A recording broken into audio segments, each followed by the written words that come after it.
इस वीडियो में आज मैं रोम्बस यानी समचतुर्भुज के बारे में पढ़ाऊंगा। तो जिस प्रकार समांतर चतुर्भुज आयत को डिस्टॉर्ट करके बनता है, उसी प्रकार समचतुर्भुज वर्ग को डिस्टॉर्ट करके बनता है। तो मान लेते हैं कि जैसे हमारा कोई एक वर्ग है,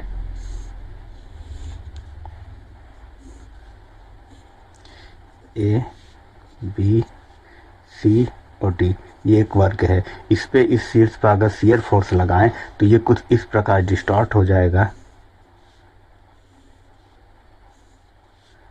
ए बी सी और डी, तो ये जो आकृति आपको नजर आ रही है इसको समचतुर्भुज कहते हैं। इसमें ये भुजा इसके समांतर और बराबर है, ये भुजा इसके समांतर और बराबर है, और ये एंगल इसके बराबर है, और ये हमारा न्यून कोण है, और ये एंगल इसके बराबर है, और ये अधिक कोण है।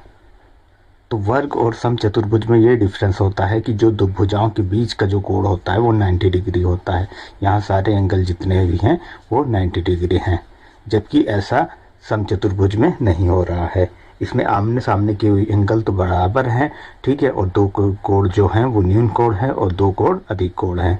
तो अगर समचतुर्भुज के लिए कंडीशन लिखूँ तो ये होगा कि सारी भुजाएं बराबर होगी, यानी ए बी बराबर होगा बी सी के और सी डी के और डी ए, ये आपस में चारों भुजाएं बराबर होंगी।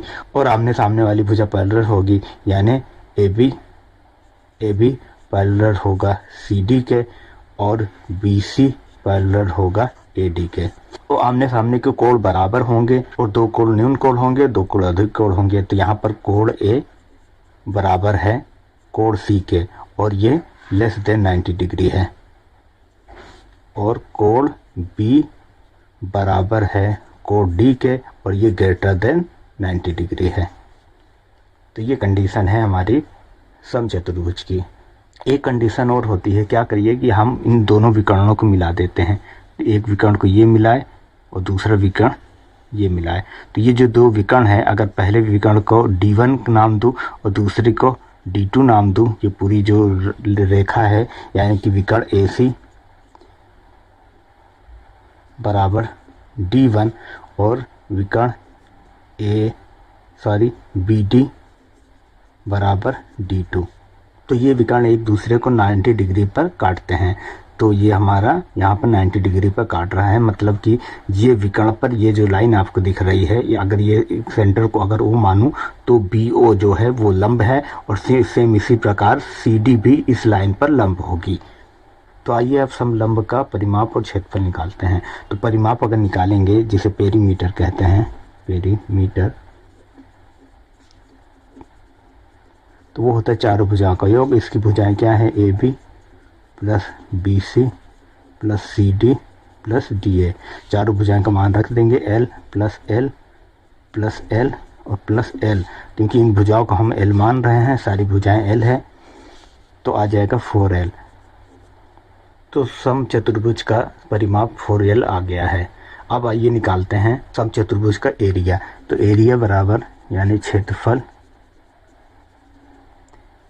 निकालने के लिए आइए देखिए, ये हमें पूरा एरिया निकालना है जो समचतुर्भुज बना रहा है। तो अगर मैं किसी एक विकर्ण को कंसीडर करूं, जैसे इस विकर्ण को कंसीडर करता हूं, तो इस विकर्ण की वजह से ये पूरा समचतुर्भुज है दो अलग अलग त्रिभुजों में बट गया है। एक त्रिभुज ये है, दूसरा ये है, यानी त्रिभुज BAC एक त्रिभुज में बटा और दूसरा ACD दो त्रिभुज में बट गया। अगर मैं इस त्रिभुज का क्षेत्रफल निकाल के और इस त्रिभुज का क्षेत्रफल निकाल के दोनों को आपस में जोड़ दूं तो मुझे पूरे समचतुर्भुज का क्षेत्रफल आ जाएगा। तो मैं करूँगा ये। तो मुझे क्षेत्रफल निकालने के लिए मुझे दोनों त्रिभुज यानी कि त्रिभुज ABC और त्रिभुज ACD का क्षेत्रफल निकाल के जोड़ देना होगा, ठीक है। दोनों त्रिभुज का क्षेत्रफल निकाल के जोड़ूंगा। तो त्रिभुज के क्षेत्रफल का फार्मूला क्या होता है, 1/2 आधार गुणे ऊंचाई। तो इसमें देखिए, इस त्रिभुज में आधार ये है AC, तो AC गुणे ऊंचाई क्या है, BO। और सेम इसी प्रकार यहाँ पर करूँगा तो 1/2। अब इस त्रिभुज के लिए भी देखिए आधार यही है, AC ही है, तो AC ही रहने दूंगा, और इसमें है OD। आइए मान रख देते हैं 1/2। AC का मान D1 है, देख लीजिए D1 है, और OB का मान क्या होगा, विकर्ण एक दूसरे को बराबर डिवाइड कर रहे हैं और 90 एंगल पर डिवाइड कर रहे हैं। तो ये हमारी विकर्ण क्या था, D2 था, तो ये इतना पार्ट यानी कि BO बराबर D2/2 हो जाएगा। d2/2 हो जाएगा और यहाँ पर भी OD बराबर भी d2/2 हो जाएगा। तो जो BO का मान आएगा d2/2 यहाँ रख दिए। यहाँ आगे चलिए 1/2 AC का मान d1 है ही और OD बराबर भी d2/2 हो जाएगा, तो d2/2 रख दिए हैं। ठीक है, अब इसको सॉल्व कर लीजिए तो ये आ जाएगा d1/d2/4 और प्लस d1 × d2/4। सॉल्व कर लेंगे तो d1 d2/4 और ये जोड़ेंगे तो 2 आएगा, 2 से कट जाएगा 2, d1 × d2/2। इसको सिंप्लीफाई करके लिखें तो हो जाएगा 1/2 d1 × d2 और ये हमारा एरिया का फार्मूला आ गया है।